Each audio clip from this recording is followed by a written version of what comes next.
What actually decided the outcome of the Pacific War?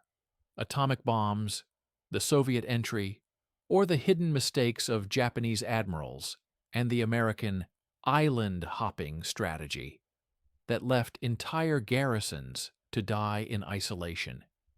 Now let's break down these mysteries step by step, from the first shots at Pearl Harbor to the final order of Japan's surrender, to understand why it lost so quickly. Japan's path to the fatal collision with the United States began long before the morning of December 7th, 1941.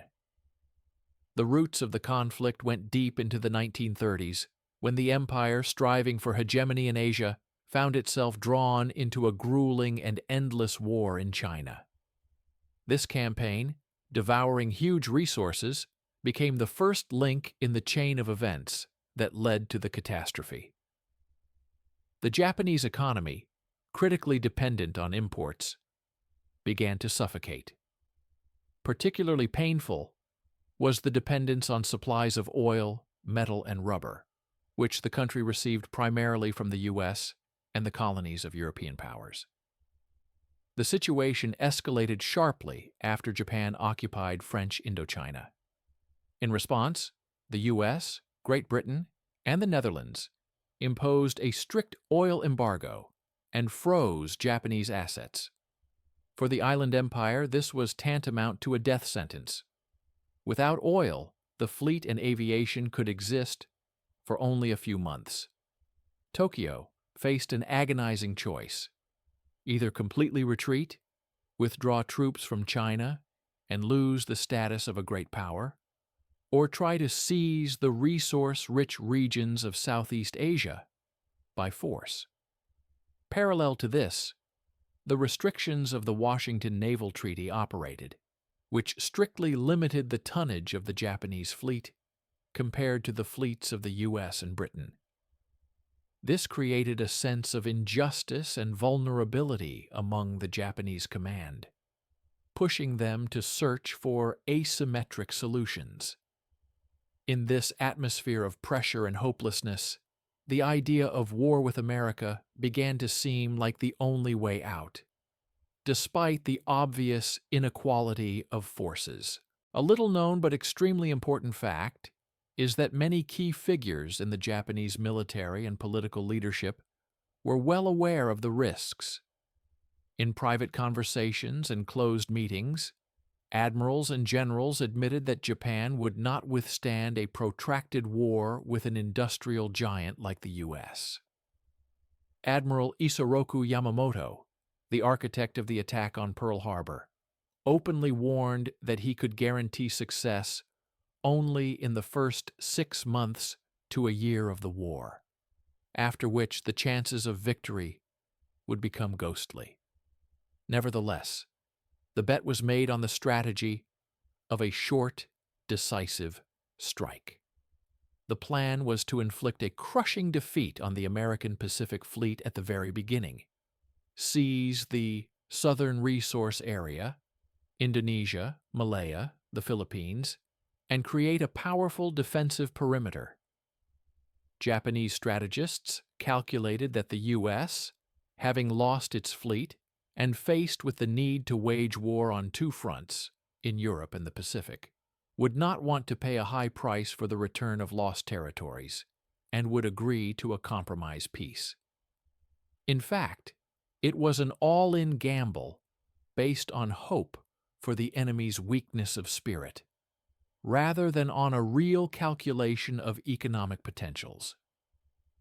Japan drove itself into a corner where any decision led to huge risks and chose the path of aggression, hoping for a miracle blitzkrieg that was supposed to compensate for the structural weakness of its economy. The morning of December 7th, 1941, was a triumph of Japanese tactics and simultaneously the beginning of the end for the empire. The sudden strike by carrier-based aviation on the U.S. Navy base at Pearl Harbor was executed brilliantly. In a few hours, the American battleship fleet, the main striking force of that time, was practically destroyed or disabled right at the piers. This success allowed Japan to instantly gain supremacy at sea and begin a rapid expansion. Following Hawaii, a series of lightning-fast operations followed that shocked the world. Japanese troops landed in Malaya, broke through impenetrable jungles, and captured the impregnable fortress of Singapore, taking tens of thousands of British soldiers prisoner. The Philippines, the Dutch East Indies, Indonesia, and Burma fell, one after another. The Japanese army and fleet acted as a single, well-tuned mechanism, demonstrating the highest level of training and coordination. In 6 months, the empire seized huge territories with the richest reserves of oil, rubber, and tin, creating a myth of its invincibility. It seemed that the short strike plan had worked perfectly. However, it was in this triumph that the seeds of future defeat were sown. The attack on Pearl Harbor, conceived as a means of demoralizing the U.S., produced the exact opposite effect. Instead of sitting down at the negotiating table, American society rallied in a unified impulse of revenge. Isolationism, which was strong in the U.S. before the war, evaporated instantly. America shifted its gigantic economy to a war footing with the determination to wage war until the complete and unconditional surrender of the enemy. Many myths and rumors still exist around the events of Pearl Harbor. One of the most persistent is the conspiracy theory that President Roosevelt allegedly knew about the impending attack, but deliberately allowed it to drag the U.S. into the war.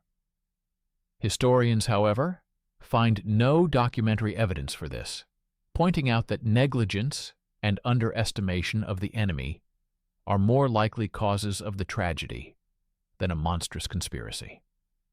Another famous legend is connected with the phrase of Admiral Yamamoto, "I fear all we have done is to awaken a sleeping giant and fill him with a terrible resolve." Despite its cinematic popularity, researchers believe there is no reliable evidence that Yamamoto said these words exactly like that. Most likely, this phrase was attributed to him after the war as a successful summary of the real moods of the Japanese elite, who understood the fatality of what had been done. Thus, the first 6 months of the war became a time of dizzying successes for Japan, which paradoxically accelerated its collapse. Having seized huge territories, the empire stretched its communications to the limit, making them vulnerable to counterattacks. And most importantly, it woke up an enemy whose industrial and human potential was many times greater than its own. What looked like a victory was, in fact, the beginning of an inevitable catastrophe. The euphoria from the first victories did not last long. By mid-1942, the strategic initiative began to slip from Japan's hands. The turning point was the Battle of Midway in June 1942. The Japanese command planned to lure the remnants of the American fleet into a trap and destroy them, finally securing their dominance in the Pacific. However, thanks to the breaking of Japanese naval codes, the Americans knew about the enemy's plans in advance and set up their own ambush. During the battle, Japan lost 4 of its best heavy aircraft carriers, Akagi, Kaga, Soryu, and Hiryu. This was a blow from which the Imperial Navy could never recover. But the loss of ships was only part of the trouble. Along with the aircraft carriers, hundreds of elite naval pilots and highly qualified technicians perished, the flower of Japanese aviation, the training of which took years. Unlike the U.S., where there was an established system of personnel rotation and mass pilot training, Japan relied on a narrow circle of aces. The death of this elite meant not just a tactical defeat, but a personnel catastrophe. There was no one to replace the dead veterans, and the quality of Japanese aviation began to fall rapidly. Following the naval catastrophe at Midway came the grueling campaign on Guadalcanal, which began in August 1942. This battle became the first major offensive operation of the Allies and turned into a real meat grinder of attrition. For 6 months, the Japanese army and fleet tried to dislodge the Americans from the island, suffering colossal losses in men and equipment. The waters around the island received the grim nickname Iron Bottom Sound, due to the huge number of sunken ships on both sides. For Japan, Guadalcanal became a graveyard, not only of ships, but also of hopes for retaining the initiative. The empire was drawn into a war of attrition that it knowingly could not win. This period also highlighted critical flaws in the technical equipment and organization of the Japanese fleet. A little-known but fatal fact: Japanese aircraft carriers practically lacked radar, which allowed the Americans to detect the enemy first and launch preemptive strikes. In addition, the Japanese practice of servicing aircraft on decks was extremely dangerous. In the pursuit of rearming speed, mechanics often kept bombs, torpedoes, and fuel hoses right in the hangars and on flight decks. In combat, this led to even a single hit by an American bomb, causing a chain reaction of explosions and fires that destroyed the ship from within. This disregard for safety in favor of aggressive tactics cost Japan its fleet. By the end of 1942, it became clear the Blitzkrieg had failed, and the war had moved into a phase where resources and technology played a decisive role, exactly what Japan lacked. After the turning point in the war, the Allies faced a problem: how to advance across the vast expanses of the Pacific Ocean, dotted with thousands of islands turned by the Japanese into impregnable fortresses. Storming every atoll would mean years of war and monstrous losses. The answer was the strategy of leapfrogging, island hopping, developed by the American command. The essence of the strategy was ingeniously simple and cynical. Instead of attacking every fortified point in turn, the Americans chose only key islands on which airfields or ports could be built for further advancement. Powerful Japanese garrisons on other neighboring islands were simply ignored.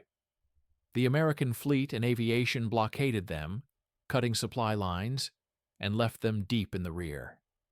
Isolated from the metropolis, without supplies of food, ammunition, and medicine, these fortresses became useless. This tactic allowed the Allies to significantly speed up the pace of the offensive and save the lives of their soldiers, shifting the burden of the struggle to Japanese logistics, which was already bursting at the seams. Huge groupings of Japanese troops, such as the garrison in Rabaul, more than 100,000 men, were effectively removed from the war. They sat on their islands for years, unable to influence the outcome of hostilities, and fought not with American Marines, but with hunger, tropical diseases, and despair. Many soldiers died of exhaustion without ever firing a single shot at the enemy. The history of this strategy is full of little-known and tragic details. Japanese garrisons, cut off from the world, often lost contact with command and reality. Propaganda and the code of honor forbade surrender, so soldiers continued resistance even in hopeless conditions. There are known cases where Japanese soldiers switched to foraging, engaged in agriculture in the jungles, trying to survive. The gap between the fanatical spirit and the strategic meaninglessness of their position was colossal. The most striking manifestation of this situation was the stories of the so-called holdouts, soldiers who continued to hide in the jungles of the Philippines, Guam, and other islands for many years, and even decades after Japan's surrender in 1945. They refused to believe in defeat, considering news of the end of the war to be enemy disinformation.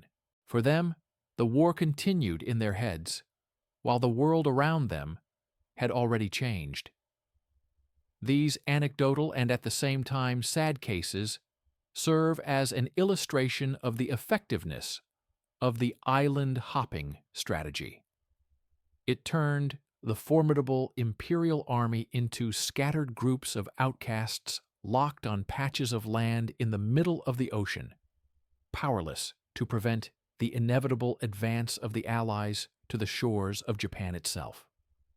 By 1943-1944, the war in the Pacific had finally turned into a battle of economies and technologies in which Japan had no chance.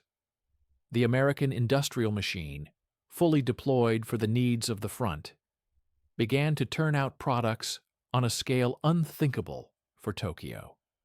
U.S. shipyards launched dozens of new Essex-class aircraft carriers, hundreds of destroyers, and thousands of landing ships.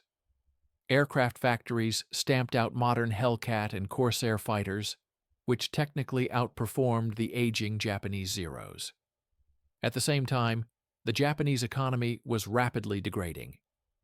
The loss of the merchant fleet, methodically destroyed by American submarines, was fatal for the island empire.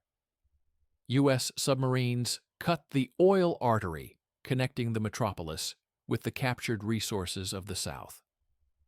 Factories came to a standstill without raw materials, ships remained in ports without fuel, and planes could not take off due to a shortage of gasoline. Japan physically could not keep up with replacing losses. For every sunken American ship, the U.S. built several new ones, while the Japanese fleet melted away irretrievably. At the same time, the Japanese leadership made strategic mistakes in production planning, continuing to bet on prestigious but useless projects in the new conditions, such as the giant Yamato-class super battleships. These monsters, devouring huge amounts of resources and fuel, turned out to be practically useless in a war dominated by aviation. The inability to compete in the material sphere spawned dangerous strategic illusions among the Japanese elite. Realizing that defeat was inevitable in a long war, the command increasingly relied on the spiritual factor and an irrational belief in miracles. The cult of self-sacrifice, embodied in kamikaze tactics, became an attempt to replace technological backwardness with fanaticism. Japanese strategists clung to the last to the idea of Kantai Kessen, one general battle in which the Imperial Navy could defeat the American Armada and turn the tide of the war with one blow. This belief in the decisive battle turned into a kind of psychological defense for the military leadership. It allowed them to ignore dry statistics and reality, replacing sober calculation with mysticism. The elite instinctively understood that the war was lost economically, but could not admit it politically. Instead of looking for ways out of the conflict, Japan continued to throw the last resources and lives into the furnace of war, hoping that the power of the Yamato Damashi spirit could stop the conveyor of American industry. However, in the war of motors and logistics, the samurai spirit proved powerless against oil, steel, and mass production. By 1943, the American command faced a monumental geographical problem. The path to Tokyo was blocked by thousands of kilometers of ocean and hundreds of atolls, which the Japanese had turned into unsinkable aircraft carriers. Storming every such fortification head-on, as the bloody experience of Tarawa showed, threatened to drag the war on for decades and cost hundreds of thousands of lives. The answer to this challenge was a strategy called leapfrogging, or island hopping. The essence of this concept, developed by Admiral Chester Nimitz and General Douglas MacArthur, was revolutionary for that time. Instead of sequentially seizing territories, the Americans began to choose only key targets, islands possessing strategically important airfields or convenient deep-water harbors necessary for the fleet. All other Japanese bases, no matter how powerful, were simply bypassed. The American Armada, relying on air and sea supremacy, jumped over them, severing communications and leaving the enemy deep in the rear. This approach created a unique strategic paradox of the Pacific War. Huge groupings of Japanese troops, entire armies numbering tens and even hundreds of thousands of soldiers, found themselves in total isolation. The most striking example is the Rabaul base on the island of New Britain. It was the most powerful fortress of the empire, with a garrison of more than 100,000 men, hundreds of aircraft, and powerful artillery. Instead of storming it, the Allies simply isolated Rabaul by capturing neighboring islands. "We will let them wither on the vine," the Allied headquarters characterized this tactic cynically, but accurately. The effect was devastating. Powerful Japanese garrisons on bypassed atolls, without firing a single shot in decisive battles, began to die of hunger and disease. Deprived of food and medicine supplies from the metropolis, elite units turned into crowds of emaciated people occupied exclusively with survival. Officers, raised in the spirit of Bushido and preparing for a glorious death in battle, were forced to make their soldiers engage in gardening in the jungles so as not to starve to death. Strategically, these armies ceased to exist, although physically, they remained on the maps. This allowed the U.S. to approach the Japanese islands with minimal losses and maximum speed, maintaining a pace of advance that the Japanese defense could not digest.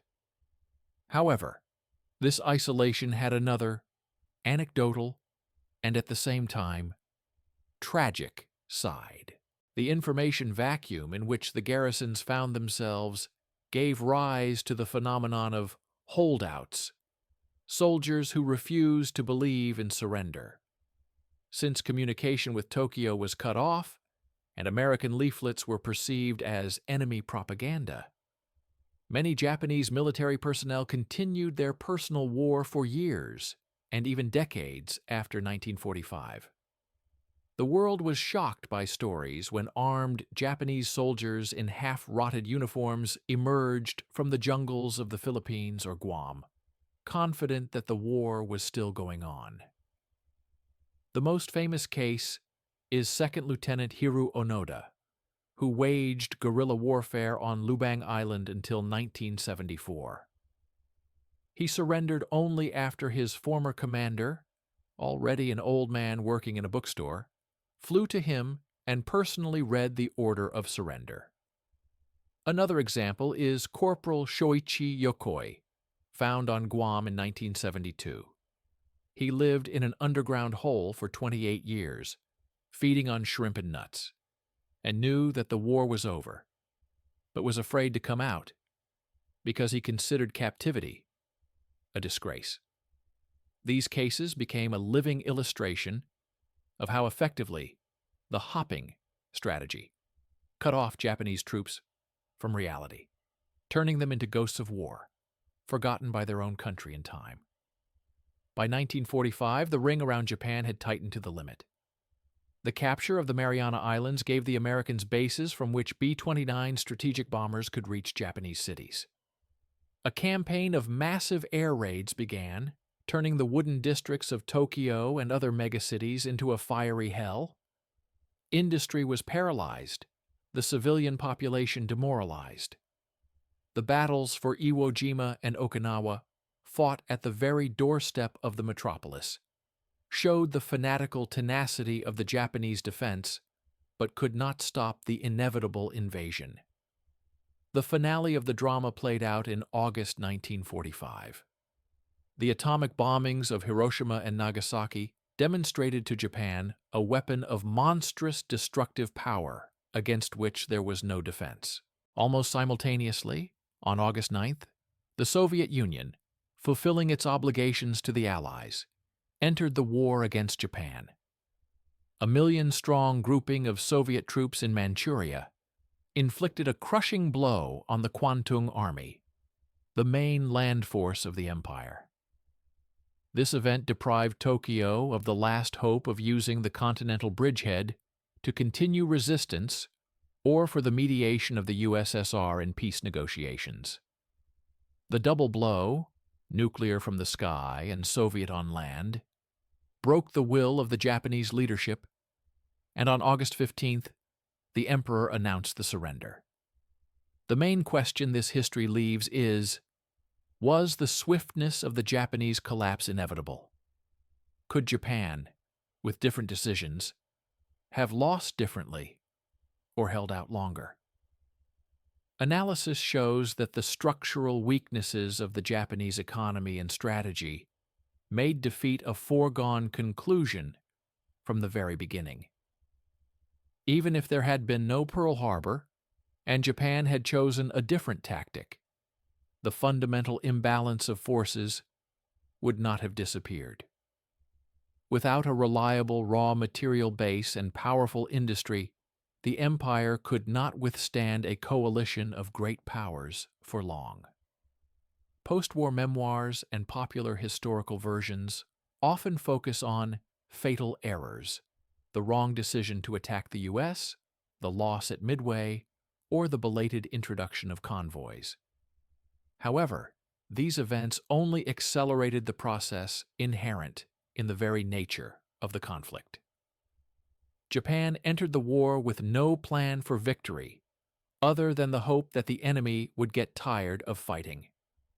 It was a war of resources in which Japan had none. Alternative scenarios could only have delayed the finale and perhaps made it even bloodier, but could not cancel the outcome predetermined by economy and geography. The speed of the defeat was the natural result of an attempt to build an empire on feet of clay, challenging the whole world. The history of the fall of Japan proves, in modern warfare, resources and logistics are often more important than samurai spirit and fanaticism. The empire bet on a quick strike, but lost the long game. But what do you think? Was Japan's surrender inevitable without the use of atomic weapons, or could the war have dragged on for years? I am waiting for your thoughts in the comments. This is a very complex question.